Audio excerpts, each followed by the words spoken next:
Oh, we're live. Okay. All right. Hi.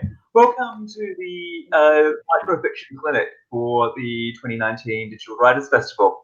I'm Julian Novitz. I'm a lecturer in writing at Swinburne University of Technology, and I'm joined by Georgia Coldebella and Rosie McCrossin, who are, sorry, was that right? Yep. Yeah.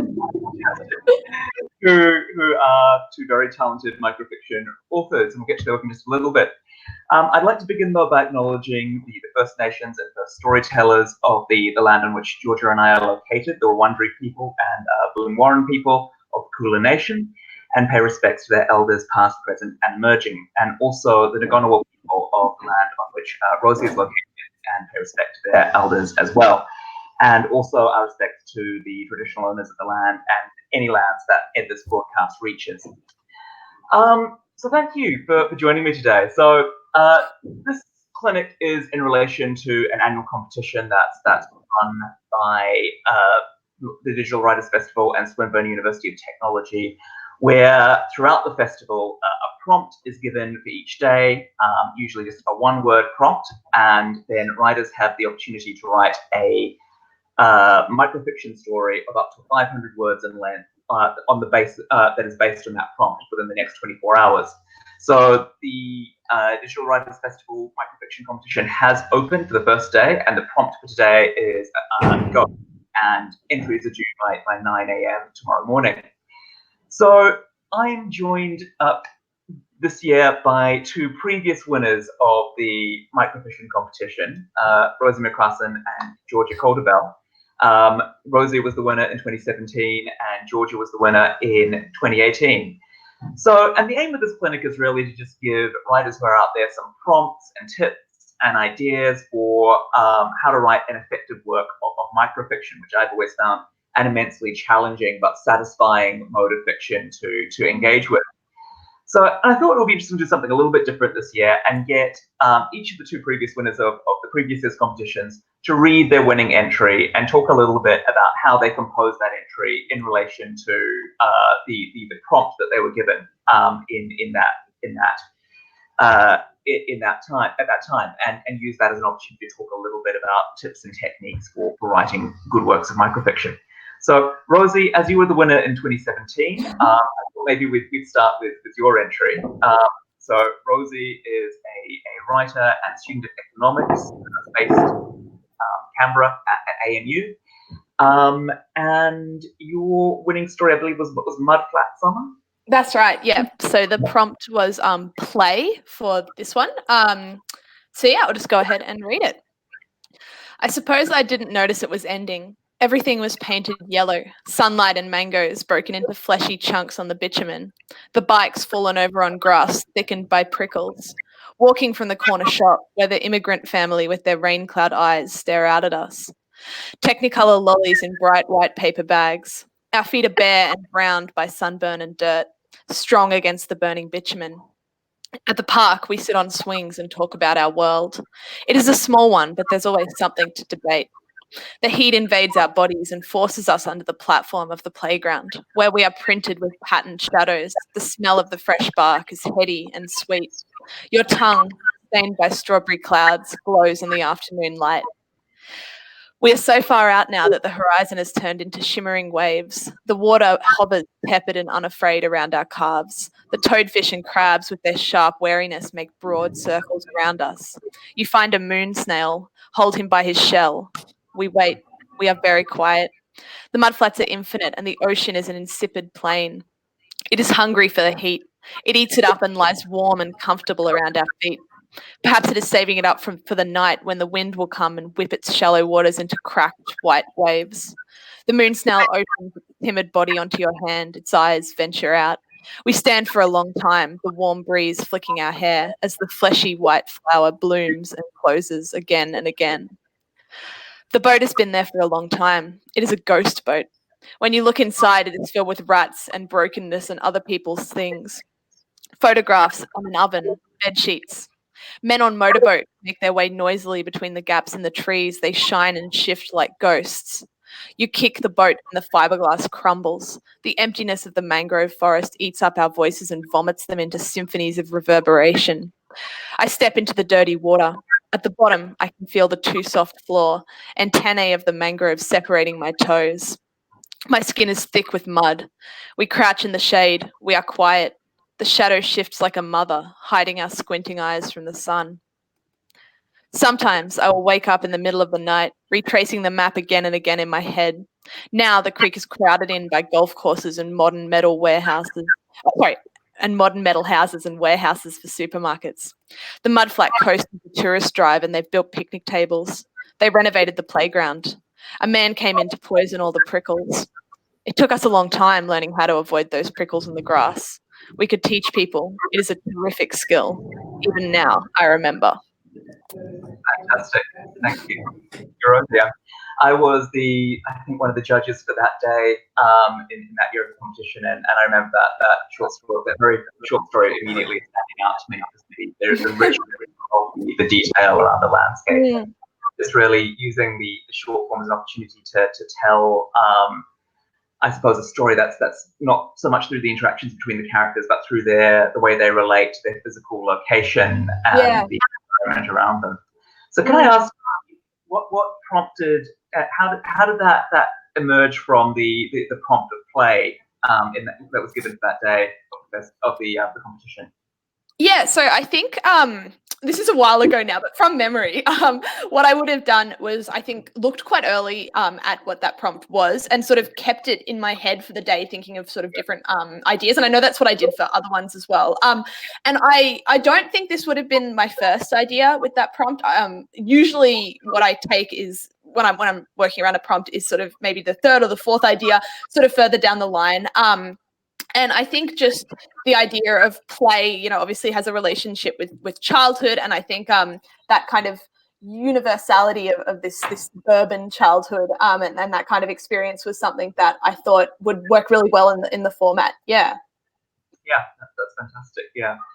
And as I mentioned, I mean, it's sort of the people in the story feel almost kind of like ghost-like, very kind of ephemeral within that landscape. But their response to the space really kind of, it evokes some kind of sense of memory and emotional connection with the landscape. Did you write more about the actual characters in the story and kind of then remove them or push them to one side, or did was it actually kind of focused on that environment? I think it was about the environment. Obviously, the characters, for me, they're people who I know very well and people who are very important to me. But I think in writing it was more about that environment, so that as a reader, it could be you and your best friend or you and your sister in that environment that makes it kind of universal and that dreamy kind of aspect to childhood that I think everyone kind of has looking back. I think having only a very vague sense of who the actual characters are, it makes that more universal and it makes it more sort of abstract and sort of lyrical, which is what I was going for. That's right. So I see that focus kind of really allows a space for the reader to kind of read themselves into that story. We can all that specific landscape, that emotional sense of having a place that was important to us as a child become lost and only really existing in memories and dreams and stuff. So that's fantastic, and that's a great illustration, I think, of how the kind of the focus and the concentration of a piece of microfiction or a very short story can lead us to these types of insights by just telling the story entirely through the reflection on the landscape. So that's fantastic. So I'd like to introduce Georgia now as the winner of the 2018 Microfiction contest. And Georgia is a writer and editor based in Melbourne and primarily writing for Going Down Swinging at the moment, I think, or editing for Going Down Swinging, the journal. Yeah, I'm one of the online editors there. So I actually have the pleasure of being one of the judges of this year's competition, which is very exciting. Oh, that's excellent, yeah. And your winning entry was Theseus. Yeah. Yes. Yeah, so I was the first, day one prompt last year was Body, and this was my piece. There's an old story about a man who repaired his ship, not all at once, but piece by piece as he sailed, planks of wood discarded across the ocean. The day he returned home, not a single piece of that ship was the same as the one he left with. We ask about lines, when a thing becomes no longer the thing it was. My shoulder aches. I rub at it, rotate it in short, tight circles, hunch in towards my chest. The joint creaks and moans as I try to move it. Something clicks wrong, and I hiss and grab at my shoulder before it locks. I can feel the muscles pulling, suddenly taut as rope, too tight skin, stretched thin under my fingers. I breathe out, slowly, push the pain out through my lungs. For the moment, everything relaxes. When is a thing no longer a thing? We are obsessed with lines and with mourning. Planks wash up on the beach and we mourn them. We point at the dents they leave in sand and ask, was that it? Was that our chance? With my other hand, I reach across and feel for the divot where skin melts around the raised edge of bone. I roll my shoulder back, pressing my fingers into the seam and overextend. There's a click, the sigh of suction releasing, and my arm disconnects. I am lopsided, hazy in the way that always comes from being down a limb, from more than just being down a limb. Haze pulls in the open socket of my shoulder and coats my fingers as I run my fingers across the metal. The bubble of dark pink gel blooms out between the things, just too bright to be organic. It feels like the spongy inside of a tooth, like the one I cracked open as a child, spit shiny shell in my hand, the base that left anchored in my mouth. My tongue traced obsessively around the exposed meat until I finally worried the rest loose. Afterwards, I would prod at the absence left in my gum until I eventually got the tooth replaced. This is the same intimacy, the understanding of body no longer strictly body. I am most myself when I am cracked open. I am most myself with the self-drawn outlines of my vessel exposed. When is a thing no longer a thing? There are lines drawn and redrawn all along the beach. We point and argue and wave frantically. The ocean smears the marks away and sets obsolete planks over the ghosts. Fantastic, thank you. Great, and of course, I mean, it's the connection or how this emerged from the prompt for that week feels quite powerfully apparent in that it's a piece that reflects on the body and the changes and the shifts that the body goes as we go through life. Really, was this your first idea in relation to that prompt? And I love the kind of the guiding metaphor of the ship piece, the idea of the ship that changes. Each component of it changes over time, but remains the same somehow, and that obviously speaks well in a way to the nature of the body. But would you like to talk a little bit about how that emerged from that prompt? Yeah, I think it actually was my first idea. The first thing I thought of when I thought of I heard the prompt body and went, okay, so what makes a body, what makes a human? And I immediately thought of androids, right? Because I'm a sci-fi nerd, and so that's what I was interested in.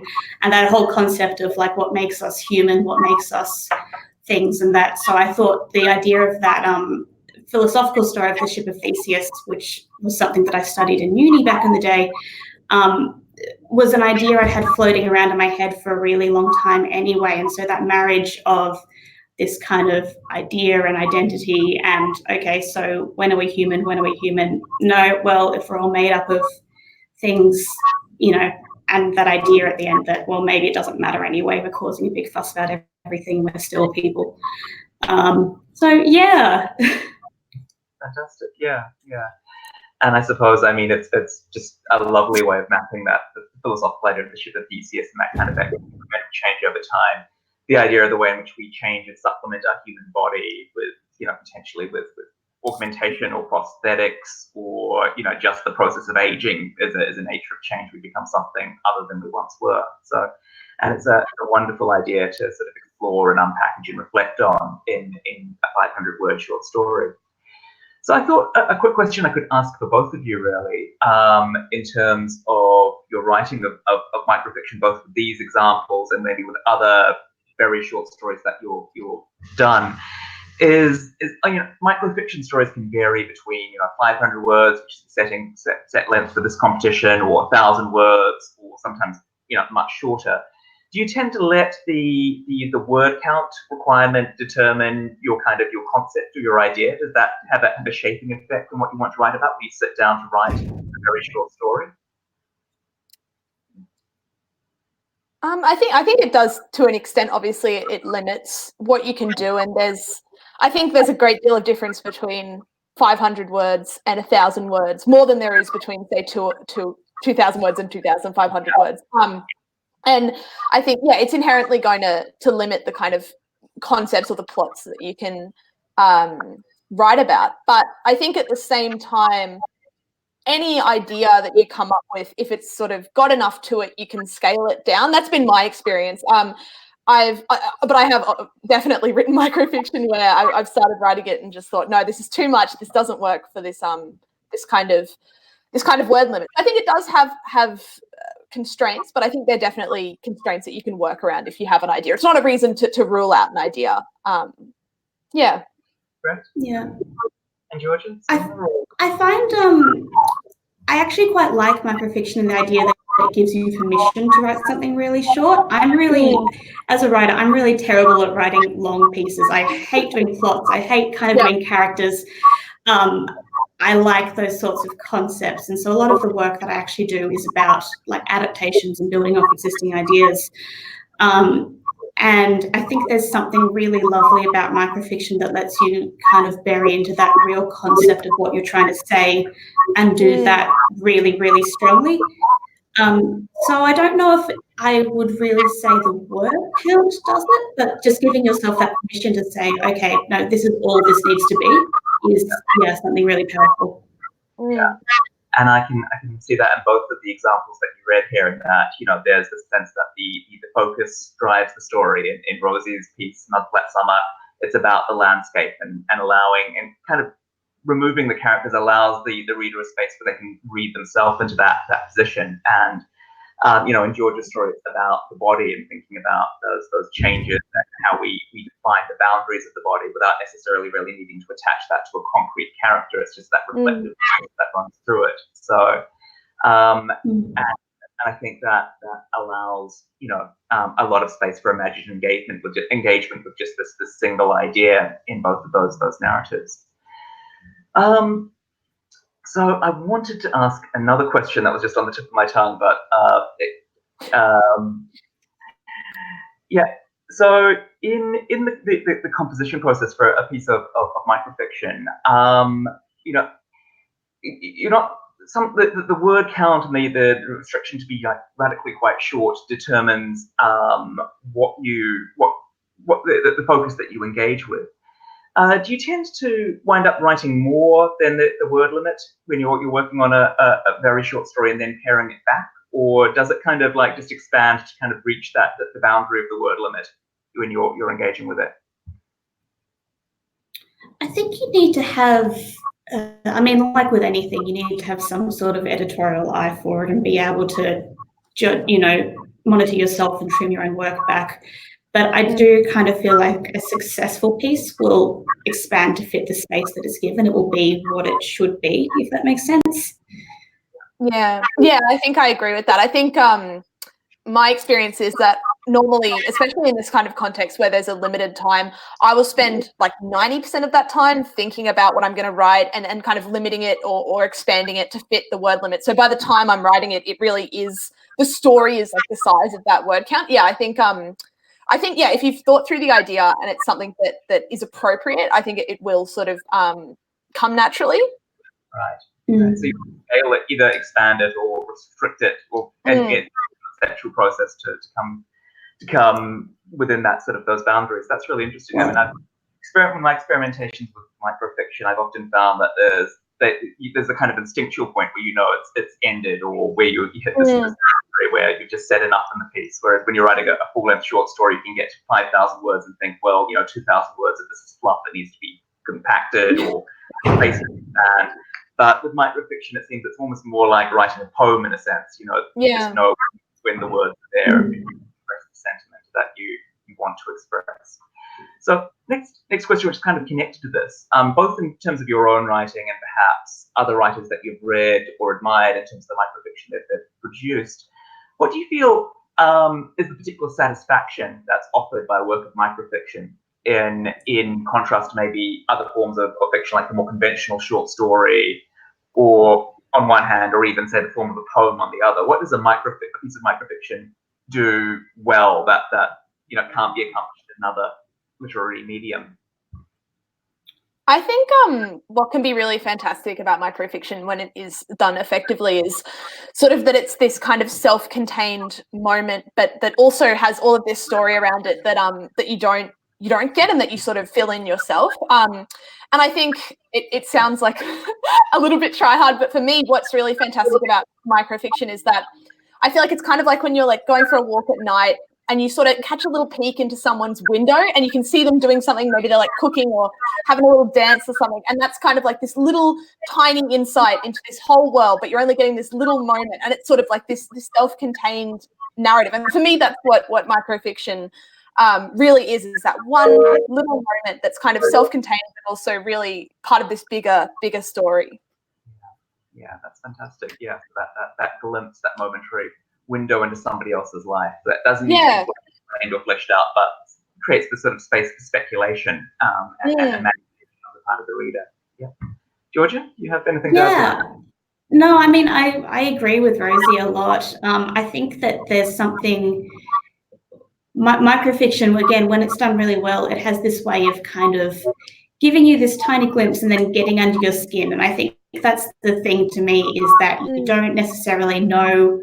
I mean, I kind of feel like with microfiction, you shouldn't know the whole story. You shouldn't know that everything's going on, but it can still have enough impact to kind of get to you and stick with you. And I think that's really impressive.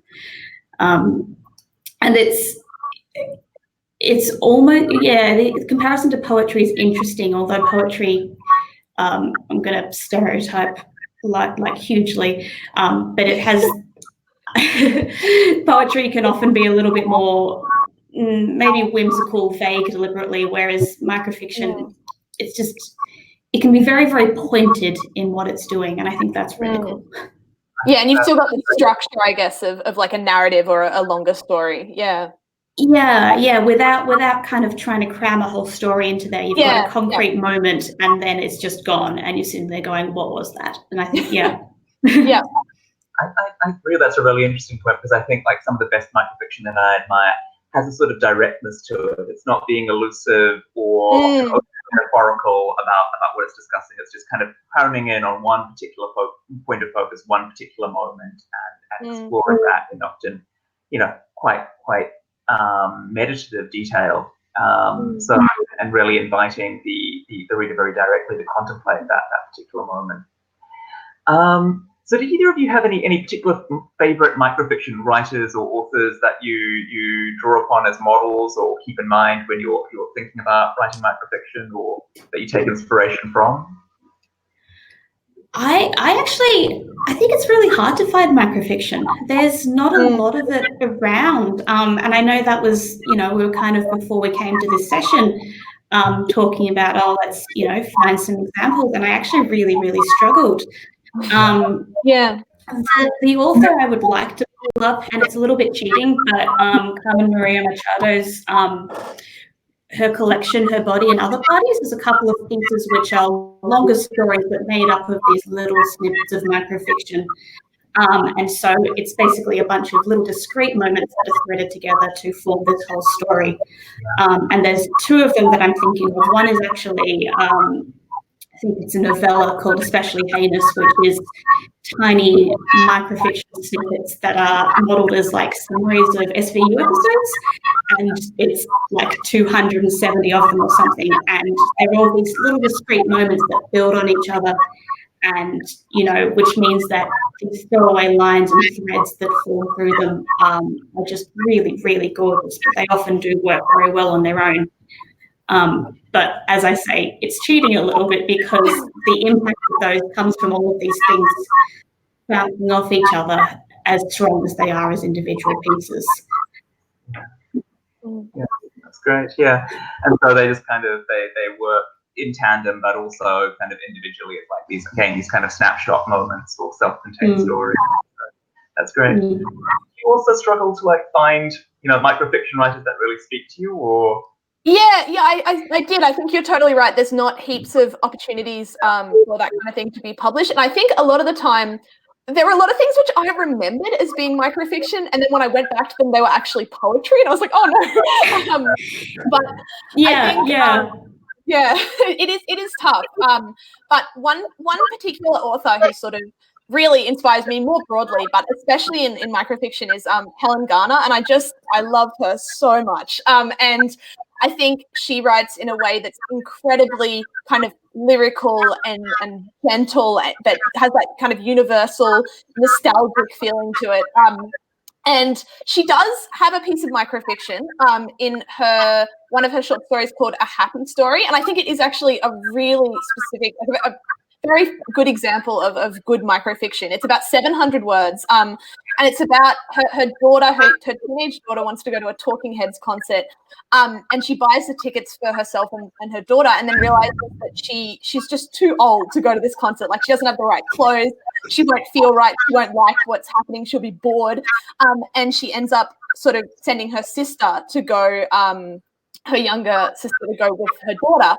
And it's just the concept of this kind of feeling of moving into a new stage of your life and realizing that your life's moved on sort of without you. And it's a very, very simple kind of story. It's quite a small, in that not that much happens. Basically, she just buys the ticket, gives it to her sister, then they go to the concert. But it's just written really beautifully in this very, really lyrical way that's very dreamy. And I just think it really captures taking sort of a very simple concept, giving a lot of rich descriptions and like an immersive snapshot into something that's kind of universal, that's kind of something everyone can understand. Yeah, that's fantastic. Again, like using the radical shortness of form to explore and hone in on this kind of momentary emotional state that everyone goes through it some way. So that kind of like creates a good segue. As I mean, I was just wondering, a lot of people are going to be entering the microfiction contest. It's great, we get so many entries in the year. It's really sort of invigorated some kind of interest in the form.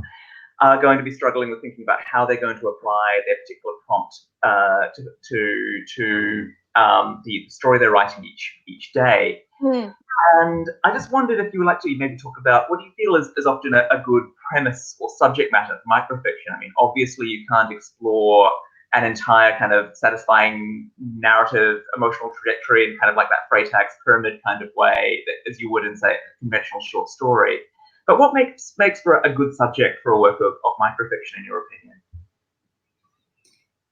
It's a broad question because I think I've seen a lot of, and there's a lot of things that take it in really varied directions. I actually, one of the examples I had that I really enjoyed is a tiny piece of horror fiction, which is captured, and it's actually it's a Tumblr that does these sorts of things, and they're I've forgotten what it's called. I think it's called theshorteststory.tumblr.com, and they do these little stories that can fit onto postcards, and they're not all my style. I think some of them are a little bit they take it to have the twist, have the the joke, throw you off. But there's this one that I wanted to share, which is this tiny piece of horror fiction, which is all three of us were silent as we drove past the blank welcome to sign and into the town with no name. The people all watched us with the same slack expression, their heads tilted at identical angles as if listening to a single far-off sound. For a moment, I heard it too. For a moment, the people in the car seemed like strangers and I couldn't remember who we were or where we were going, but then we passed the last house and it came back. We were all old friends, all traveling together, all safe, all four of us. And I just think that is it would be probably maybe 150, 200 words. And yet you can do so much with that sort of twist. Yeah. It just creates that kind of space speculation and this kind of tantalizing sense of what's happening. And it relies on all of these assumptions around us and all of people's own preconceptions and fears, and I think that's like really good microfiction. If you're taking a snippet of a bigger story but narrowing down on that, and whether that is some sort of horror event, whether it's a character study, whether it's like an idea, I think it doesn't really matter what it is as long as you take that same sort of attitude as what am I actually trying to say right here. Defining it as an effective subject for microfiction to be, in a sense that it's part of a larger story, it's a component or a fraction of a larger story. But the rest of the story isn't being covered, but nonetheless the reader should have a sense that it's there, that that there's a narrative that's waiting to be explored or to be wondered about. So Rosie, do you have any thoughts on that in terms of finding a good subject matter for a piece of microfiction? Or Yeah, I think maybe more in terms of framing it around, I don't know, it's a bit negative, but like what to avoid, I think, because and I've definitely made these mistakes a million times in my writing, but I think in microfiction it's really important to avoid having too much plot or requiring like too much context for what you're talking about, because I think if you write with too much plot, it's just going to feel really rushed. It's going to feel kind of nauseous moving between all of these different sections so quickly, all these different events. And it's just too much action for such a short piece of writing. Although you can definitely do that well. I think it just is significantly more challenging. And I think maybe even more importantly is sort of the idea of context. And I think you just don't have time to be confusing the reader. And I tried to write, I did this exact thing. I tried to write some microfiction about people from the South Sea Islander people coming to Australia to work on sugar plantations. And it was just too much. It was just so hard if you were reading it as someone from the outside to understand what was going on. And I think it can just be it's just you can't afford that lack of clarity, because if you're writing longer form fiction, you can lose 200 words where the reader's confused trying to understand what's going on. But in microfiction, if you lose 200 words, out of a 500 word story, that's very significant. So I think it's really important, basically, I guess both of those, to choose something sort of simple enough that you can get a grasp of it, that the reader can get a grasp of it, so that they're not left confused or rushed through what you've written. But that's just my personal experience, and I've seen fantastic microfiction which breaks these rules. So I think, yeah. I can definitely see that there's this, in a story we have to say offer kind of historical context and then introduce a character and then introduce and then the kind of situation they're going through. That's already too much for a work of microfiction. So, I should mention as well that, by the way, we are open to questions from the audience, or whoever may be watching this Microfiction Clinic. So if you have any questions about microfiction and the craft of the practice of microfiction, please do let us know on Twitter under the hashtag DWF19. My next question is kind of, again, kind of about I suppose, craft and writing. I mean, both of you work on microfiction, but obviously some longer form work as well, and other forms of writing and practice. What do you think, working on microfiction, what types of skills does it help you to develop as a writer? Why do you think it might be beneficial for a lot of people to try and contemplate or engage with the form of microfiction, even if they're planning to write novels or more conventional short stories? I think it's a really good editing exercise, honestly. And I think it's a great editing exercise because you only have 500 words. If you need to cut everything, rework the whole thing, decide that, the entire structure of it doesn't make sense, well, you haven't lost very much, right? But equally, because you've only got 500 words, it's so important to make sure that you're starting at the right places, ending in the right places, you're getting all of those, beats where you want them to be. I think it's a really, really great opportunity to kind of play around and play with your work and to make sure it's doing the best thing it can be doing. Yeah, that's a great word to emphasize there, is that microfiction is very much about play, it seems, a lot of the time. You can check out an idea, work with it for a bit, and then throw it out and then move on to something, the next thing, in a way that you can't always with longer form work. So it really introduces this kind of playfulness and experimentation into the writing process. So Rosie? I think you also just have to you just sort of have to be a lot closer to the reader. When it's 500 words, you sort of have to be taking them along with you a lot more closely than you might have to in a longer sort of form of fiction. So I think it's a fantastic way to just kind of limit yourself and understand. It's a very refined way of writing. And I think in a lot of ways it requires a lot more work than writing longer fiction. So I think, it's absolutely a great exercise in a lot of different skills that are very useful in writing longer pieces. So these skills are very much transferable into other works and other forms of fiction, And also I think that focus that microfiction demands, that ability to hone in and drill down into just one idea is a really skill for writers to develop, and kind of pause that moment in the story and just perhaps in the longer work and explore something, you know, in a way that will be lasting and meaningful for the reader. Yeah.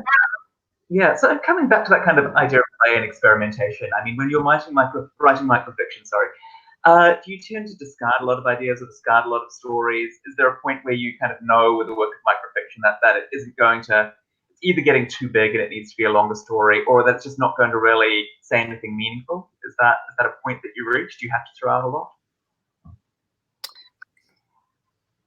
Yeah, I think there's definitely, yes, Cecilia. There's definitely sort of ideas where you just realize it's not going to work, and I think sometimes it takes, you know, you actually have to be writing it, and then you realize that this isn't right. But sometimes it's just in thinking about the idea.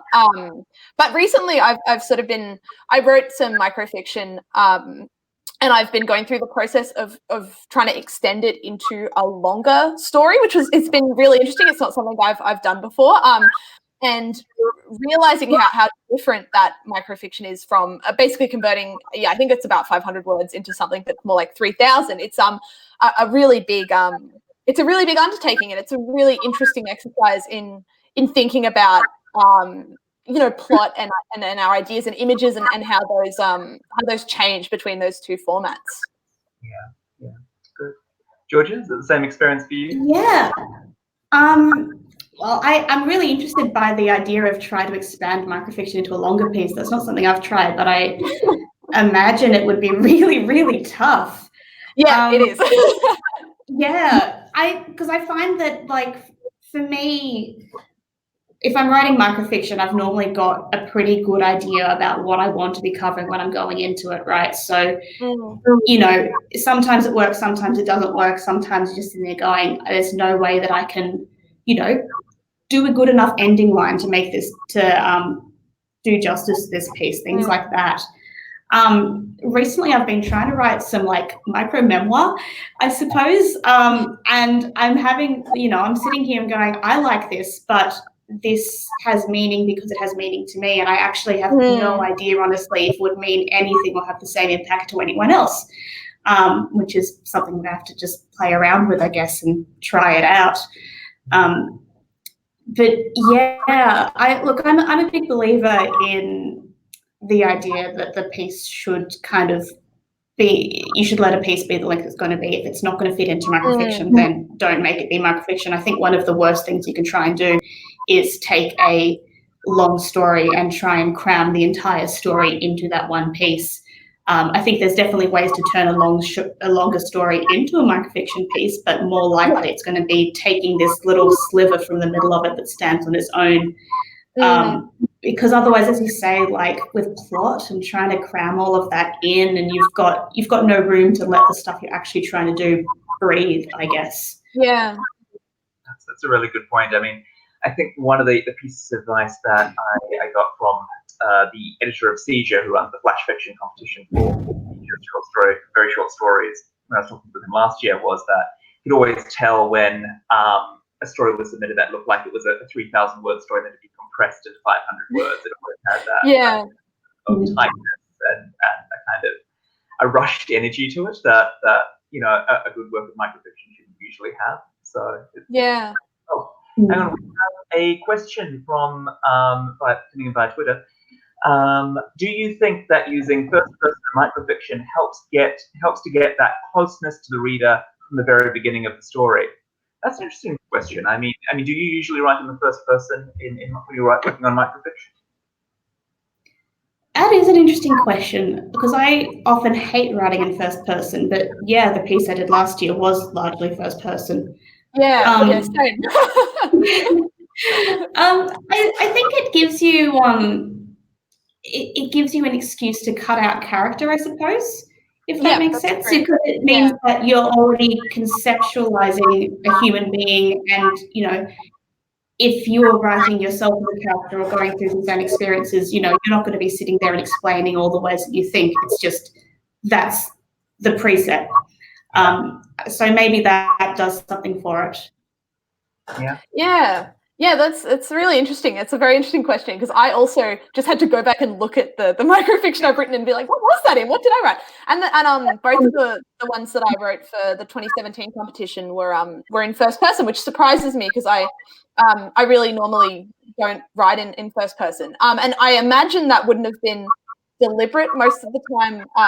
When I'm writing, it's just whatever feels right for the story. But I think that's a really interesting idea that it does skip that character, that establishment of character. And I think if you're doing if you're approaching something sort of like what I did, where you're looking at something universal that's an experience a lot of people can relate to, I think using that first person can be a really good way of getting in quickly. But I think as well, using third person or I think second person can be a really valuable tool as well.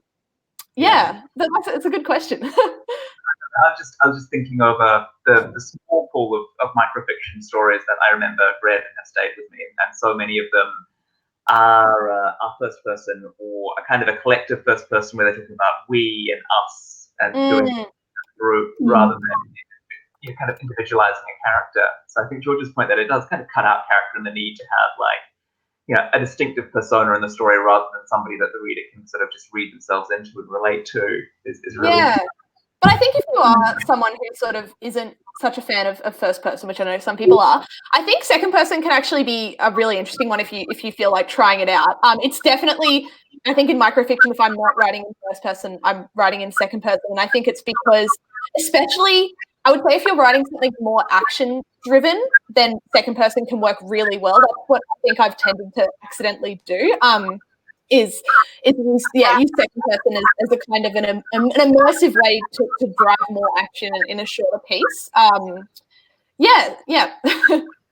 speaking kind of on that point around action in microfiction, I mean, both of the stories that you've read from, which were wonderful winning entries in this competition, were quite kind of internal, meditative, reflective pieces of writing that were, again, that kind of like capturing that snapshot of an idea or an emotion or a relationship with a particular place. Have you worked on works of microfiction that deal more with kind of, I suppose, external conflict or interpersonal relationships or challenges? And if so, does that change the tone or the tenor of the microfiction that you produce? It's not something that I do personally, but that's just because that's not what I write personally, typically. But I've definitely seen it done. I know last year one of the entries was an entire that was one of the winning entries. Was an entire murder story. The author managed to write an entire little murder mystery in 500 words. It was very impressive, and I remember reading it and going, "Oh God, how can I compete with that? It's so totally opposite." So I don't think it's like unachievable, because that was again a really fantastic little story. I suppose that's another kind of like the other side of microfiction in terms of the pleasures that it offers both the reader and the writer. I mean, at one level, there's this kind of reflective focus and consideration of an idea or an emotion, and this ability to drill down into that idea with the exclusion of everything else in the story. And at another level, there can be the pleasure of seeing just how much of a narrative you can put into a concentrated space or into a concentrated window in the story, and how many changes and developments you can put a character through in their lives. It's something I've always enjoyed experimenting with in the form of a 2,000 or 3,000 word short story, but it kind of boggles my mind when you bring it down to the length of 500 words. Rosie, do you have any? I sort of find it a useful way of getting a lot of plot, and this is maybe more like plot and development than actual action as such. But like I had a story that I've written, which is microfiction. It's 500 words. About this woman's life in sort of some time in the early 20th. Oh no, it's okay. Around 1970, where it's I was totally wrong about that. Where she basically the story of her life from the time when she's growing up in this sort of little beachside town, all the way up to when she's married and moving into this very dusty regional, rural property in New South Wales with her husband.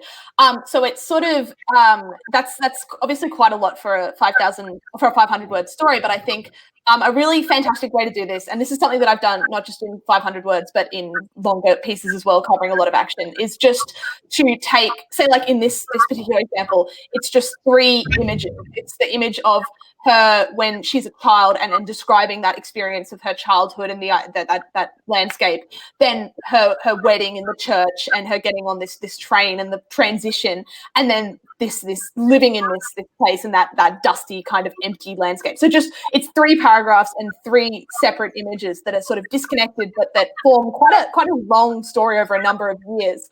And I think that can be a really fantastic way. If you've got a bigger idea, just to take 3 little steps, not necessarily 3, but a number of little snippets of images that form this bigger story overall. Yeah. So embracing more of a fragmented structure and these kind of elliptic jumps in time. Which is especially good if you've got a sort of a sharper transition, like what the example was in this case. Great. That's fantastic. So I think we're just about at the end of our session. Would you maybe like to close out with any sort of final last-minute tips you could give to anyone who's entering the Swinburne Microfiction competition at the Digital Writers Festival this year? I would say my best piece of advice is to just think of something that you can describe really, really richly, whether it's something that's personal to you, some experience you've had, some like a landscape that you know very well. It doesn't have to be something you know very well, but just something that you think you can provide a really rich, immersive image of, and then work your story around that. Like go from that point and form some fiction around that. That would be my advice. Great advice, fantastic. Georgia? Yeah, I think that's really fantastic advice. I think I've talked a lot. I like that sort of really narrow context, and I think having something that you care about and that you can bring all of that external context to is a really good way of approaching it. I think my main advice is just kind of have fun with it, honestly. I think it's a really, really special competition that we've got, you've got a really strict word limit, you've got a really strict time limit. Take that, have some fun, mess around, and enjoy it, honestly. Yeah. Especially if it's not something that you do a lot of. I know I did it last year as a excuse to just write things because I was getting out of the habit of it. Absolutely. Take it. Yeah, it's a great way to force yourself. Absolutely. I think that's a wonderful note to end on. So thank you, Rosie and Georgia, for joining me for this Microfiction Clinic. And just remember, for anyone who's watching, that the competition is now open for the first day. The prompt is Ghost, and the deadline is 9 a.m. tomorrow morning for your first 500-word short story. And remember that the prize money for the winning entry is $1,000. So thanks, everybody, and I think we better skedaddle. So thanks. Beautiful. Thank you. Thank you very much. Thank you.